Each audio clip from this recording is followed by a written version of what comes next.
Okay, let's take a look at the derivative of some log functions.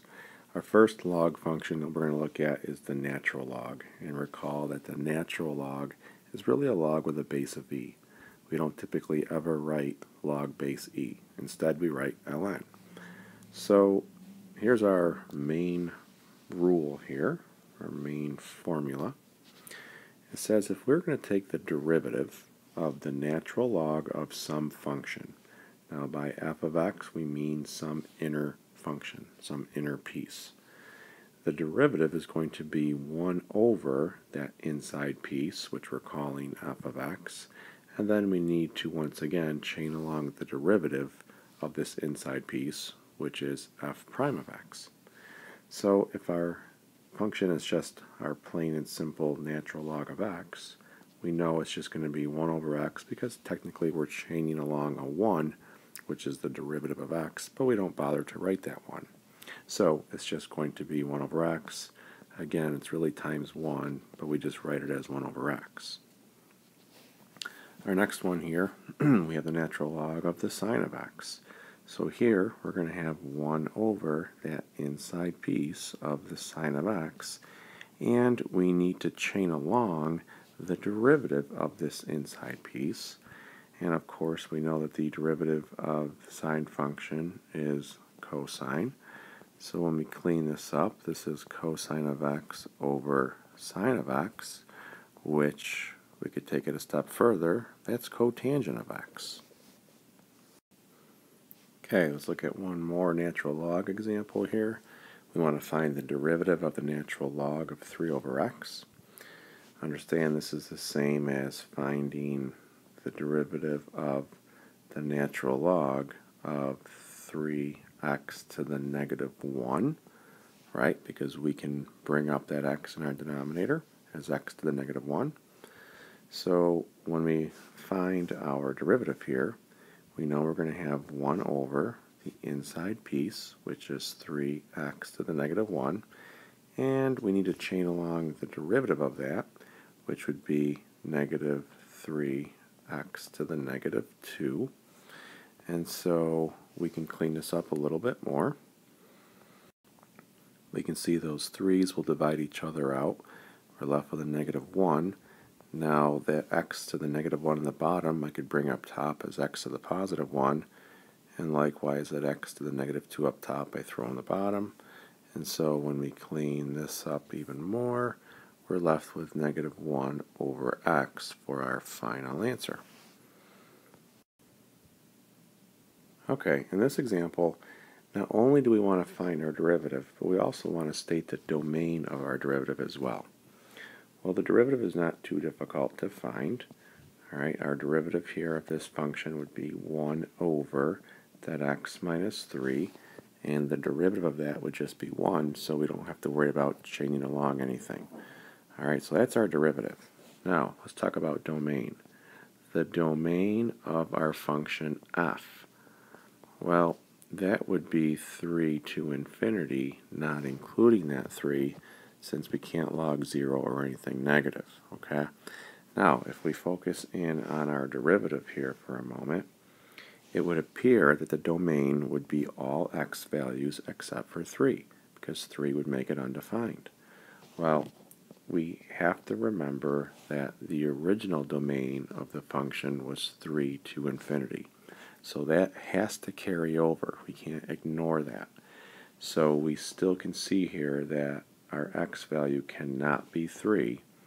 So our domain is going to be from 3 to infinity again, because once again, we have to carry over the fact that the domain of the original function was 3 to infinity. So we can't just look at this derivative and say, well, it would be everything except for 3. Okay? Okay, let's now take a look at finding the derivative of a different type of log function.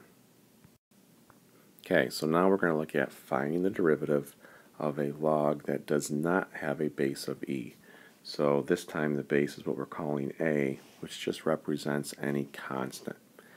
And then we're taking the log here of some function.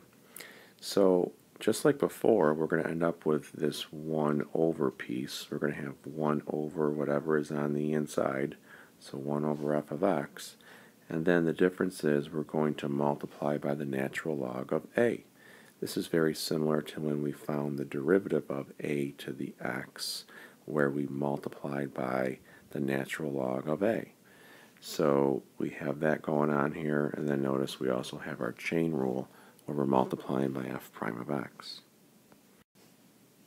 Okay, here's an example here where we're looking to find the derivative of log base 4 of x squared plus 3x. So we start off with this 1 over piece, and then we need to carry along our inner function of x squared plus 3x, and then this is going to be multiplied by the natural log of whatever our base is. Our base is 4. And then we need to chain along our derivative of the inside, which would be 2x plus 3. And your final answer is simply going to be that piece just slid over to your numerator. So you may also see it written like this with the natural log of 4 piece written in front. Remember, the natural log of 4 is just some number, some constant. Okay, so that would be our answer. Okay, in our last example here, we're going to use log properties and implicit differentiation to help us define the derivative for y equals x to the x.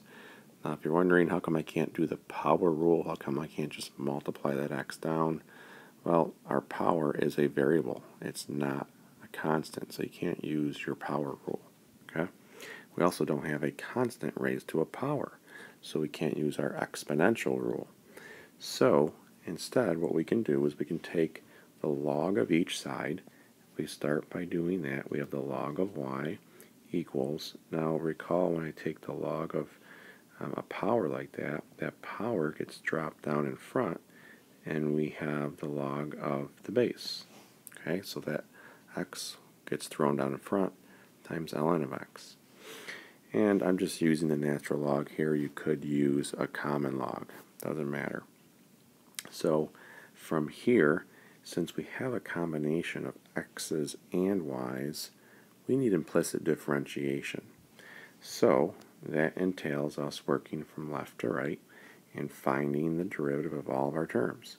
Remember, if there's a y term, we need to tack on a dy dx. So the derivative of the natural log of y, well, that is going to be 1 over y. And since it's a y term, I'm going to tack on a dy dx. Okay, remember, if it was the natural log of x, it'd be 1 over x. So here it's 1 over y with a dy dx on it. For my next piece, I need the product rule since we have a product of two functions. So the derivative of x we know is 1, and I'll keep natural log of x the same, plus, now I'll keep x the same, and multiply by the derivative of the natural log of x, which is 1 over x. These are all x terms, so I don't need to tack on a dy dx. So let's clean this up. We have dy dx. If I were to take that 1 over y, if I were to divide it over, it'd be the same as multiplying by y. So I'm going to multiply this entire side by y. And left with that, notice this x times 1 over x just becomes 1.